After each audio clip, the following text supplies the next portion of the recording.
Bismillahirrahmanirrahim. Hi everyone, I'm Janjua, and today I have brought for you another beautiful expressions of idiomatic phrases.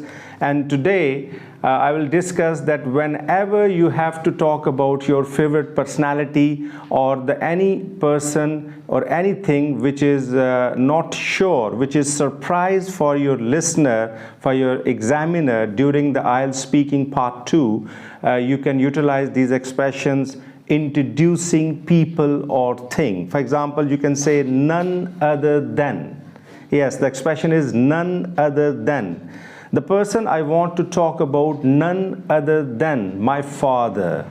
Yes, the person I'm going to discuss about, none other than. And the thing which I am talking about, none other than. You utilize these expressions which is surprising for the examiner. So the next one is Lionel Messi is hands down the best.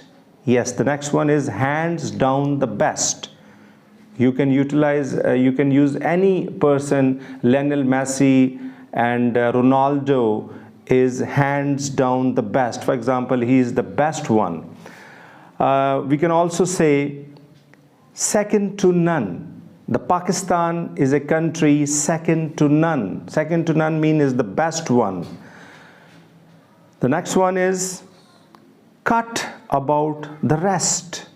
Yes, my father is cut about the rest in the field of mathematics. I think the word of Lionel Messi is great. I think the word of Einstein is great. So you can utilize these expressions in IELTS speaking whenever you talk about introducing any people, okay, or anything. Hopefully you will utilize these expressions in your speaking and make your speaking more effective in order to achieve very good bands in IELTS speaking modules. Take a great care of yourselves. Subscribe my channel. All the best.